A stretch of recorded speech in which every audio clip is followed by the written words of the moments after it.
guys, and welcome back to the 2023-24 SDPN NHL season previews. Today we have the former President's Trophy winners in the Boston Bruins, a team that has lost a lot this offseason, but still hoping to be back in the playoffs this next year. But before we get into the preview, let's first shout out our folks over at Sports Interaction. Get in the action and make your bet with Sports Interaction. Baseball and a ton of other sports are going strong right now. You can bet before the game, live and in play with all your favorite teams. Go to sportsinteraction.com/SDPN or download the app to get started. 19 plus. And please play responsibly. Now, when we look at the additions, the first one that really comes to mind is Morgan Geekie, who they got in free agency, formerly of the Seattle Kraken, but 25 years old as a 6'3" centerman. Geekie is going to be in a unique position, most likely in that third line as Boston's center group is completely overhauled. This last year got 28 points in 69 games. You also got Milan Lucic being brought back by the Bruins because why the heck not? You're the Boston Bruins. Might as well Milan Lucic and 19 points in 77 games this last year. I mean, hey, looked good in the World Championships. Maybe he could do that for Boston, but I wouldn't really expect too much.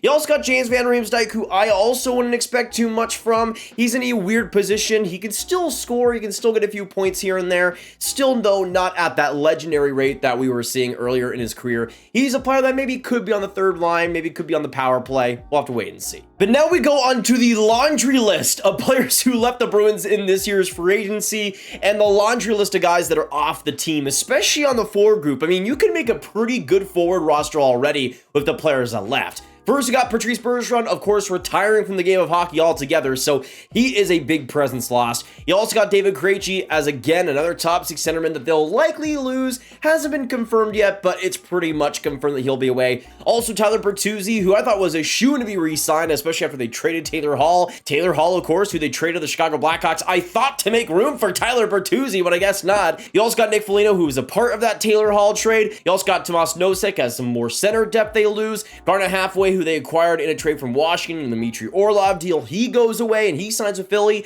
And then you got the D with Dmitry Orlov leaving, of course, which was pretty expected, but he was electric for the Bruins, just like Bertuzzi. 17 points in 23 regular season games and over a point per game in the playoffs. Just absolutely insane. And then you got Connor Clifton, which isn't the biggest loss. He goes to Buffalo, but still, especially in the forward group, there was a ton of guys. I mean, if you just made a roster on the guys they lost in this offseason, it wouldn't be great, but it would be okay. But with how much they lost in this offseason, my biggest question mark is how much of Jim Montgomery's spark will last. He was unbelievable in the regular season, turning that Boston team to a team that some people thought would miss the playoffs, to a team that had the most points in NHL history. Not a bad turnaround, but the spark and that magic that he has will need to stick with Boston. Of course, with so many losses, especially in the center group and the forward group in general, they're a team that is lacking a little bit of depth and lacking a little bit of star power besides Pasternak and Marchand. And to me, especially in the forward group, finding that connection, still keeping that glue is going to be 100% necessary. The coaching needs to be on the top of its game, though, if the Bruins are still going to have great success. Now, when we look at three players to watch here for the Boston Bruins, to me, there's a couple of big ones here. First, we got Pavel Zacha, who will likely get those first-line center minutes this next year of Boston. Got over 50 points this last year, had a great season on a fantastic Boston team, but taking the next step to be truly first-line center caliber will be a different story. Hasn't been the greatest on faceoffs, hasn't been the greatest defensively. Those things will need to turn around if he's really going to find success there. And of course, with Bergeron and Krejci leaving, that is huge holes that a player like Zacha has to attempt to fill. We'll see if he's able to do it. I would say no, but still, we'll see if he's able to swim, float, or sink in that position. For my second player to watch, I got another center on the group, and that is Morgan Geekie, who we talked about earlier. He's a player that's been taking some big steps over these last couple of years, has a lot of hidden talent, and as a third-line center, we'll see maybe a bigger opportunity will lend to more points, more scoring. Maybe we'll see him on the power play. We'll have to wait and see for that, but maybe he becomes a jack-of-all-trades type of guy for the Bruins. In that third-line center role, though, there's still going to be a lot of responsibility. We'll see if he'll be able to handle it. And then for my third player to watch, I got Charlie McAvoy, and to me, when I look at that defense, it's still great, and McAvoy leading the way, though, that's what's going to be most important, especially in the health. We saw him kind of banged up last year, and it wasn't all too consistent from him, even if the season in general he did play was still great. To me, having a little bit of a rebound here defensively, remaining healthy will be huge. If he's able to do that, Boston will still be a playoff team. That's how McAvoy is so vital and so important to every part of this Bruins team. Now let's go through and grade the forward, defense, and goaltending. And first, let's start with the forward group, which in my opinion opinion, will likely be the weakest part of this Bruins roster coming up, just because of how much depth they lost. And they didn't really feel it with all too amazing of quality or quantity. I mean, you did, of course, acquire players like Morgan Geekie, and maybe JVR could be something. But you look at what the forward group is, you probably could see Fabian Lysell come into maybe AJ Greer's spot, perhaps. But besides Pastrnak and Marchand, man, it is rough. Maybe Jake DeBrusk is able to take that next step too, but it's not really looking all that great. I'm going to give it a C+. Now on to the defense, which fares much better than the forward group and lost a lot less, even if Orlov and Clifton are big losses for them. But you still have great depth all around and some great star power players like McAvoy, Hampus Lindholm, who had a fantastic season last year. I don't really have many questions over whether they'll be able to take that next step. They, of course, acquire Kevin Shattenkirk for free agency. That'll be an interesting addition for them. But that defense looks sound. It looks solid.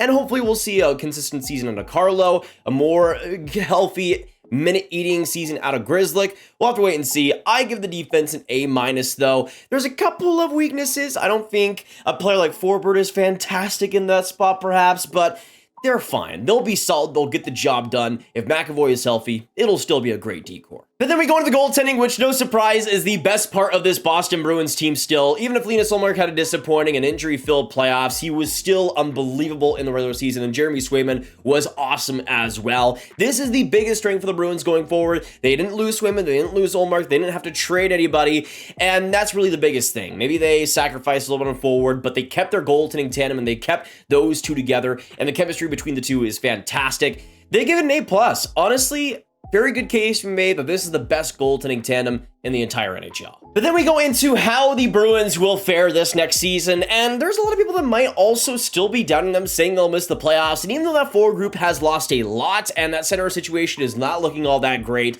to me, there's still some quality on there, like Marchand, like Pastrnak. DeBrusk could have a good year. Maybe you'll see Lysell take a next step into the Calder conversation. That defense is fantastic, and that goaltending is probably the best in the league. So there's still some great qualities here, and I still believe in Jim Montgomery as a coach, and I still think they'll be a playoff team for sure. I project them to get 104 points on the year, being second in the Atlantic Division. To me, there's no question over if they'll still be a playoff team. It's just how good will they be. I think they'll still be in the conversation for first in the Atlantic, but probably just behind. Let us know in the comments down below, though, what do you guys think of this Boston Bruins team? Are they a team that has lost too much and is going to miss the playoffs? Do you still think they'll be dominant in the regular season? And how do you see them doing the playoffs this next year as well? Let us know all your thoughts down below. And of course, make sure you hit that like button, hit that subscribe button, hit that notification bell if you haven't. Support all of the SDPN previews. We're going one team through every day for 32 days. So we'll get to your team eventually. So thank you so much for sticking by and supporting all the videos here. My name is Grav. Thank you so much for coming in,